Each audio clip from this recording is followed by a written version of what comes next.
intii towradu ay dhalatay ee xukunka aad la wareegteen ee shaqadaadu ay badatay ee mas'uuliyadda ku saaran ay badatay noloshaadii sidee bay isu bedeshay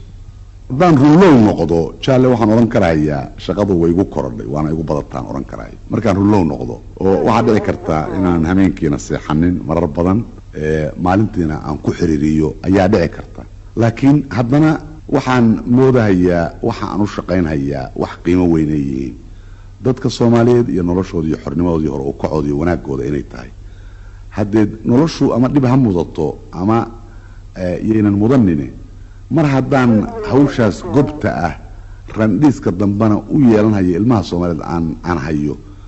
dhibaatada isoo gaaraysa ma kasaba Mr President markaadan shaqaynaynin arrimaha aad ku madadaalato ee hawbiga ku ah maxaa kamid ah wallahi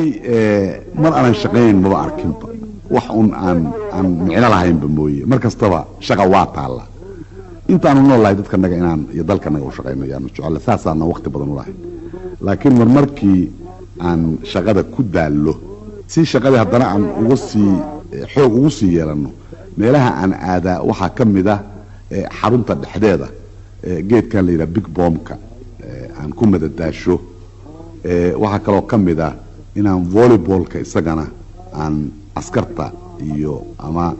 dadka saaxiibada aan la ciyaaro haddii ay ii soo gashana haddaan faras helo waa jeclahay inaan eriyo cabaar Mr President waxaan jeclahay in aan ku weydiiyo shaqada aad qabato ta aad ugu jeceshahay runtii shaqada dalku ma kala leh mid la jeclaa mid gaara laakiin kullayba anigu waxaan ugu jeclahay marka aan hayo waxa durbadiiba teegaaraya ama wax u tarahaya dadka agoonta ah iyo dadka curyaanka oo Soomaalida oo dadka aad u liita markaasaan ugu jeclaa ama ninka aan shaqada haynin oo gaajaysan oo suuqa jooga marka aan wax la doonayo yaan ugu jeclaa sida runta shaqooyin kale aan u jeclaa waxa weeye kuwa dadku waagi hore Soomaalida ay ka faani jirtay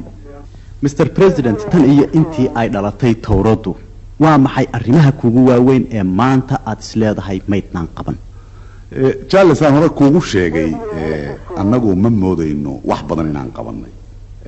maxaa wacay ninaan hadee abaalba kaga rabnay ma jiro waajibna saaraabay ahayd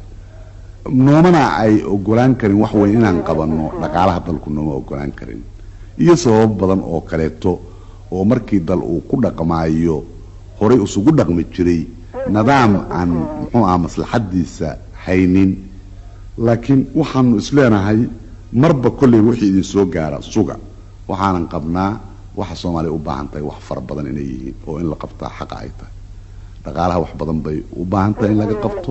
tacliinta wax badan bay u baahan tahay in laga qabto caafimaadka wax badan bay u baahan tahay in laga qabto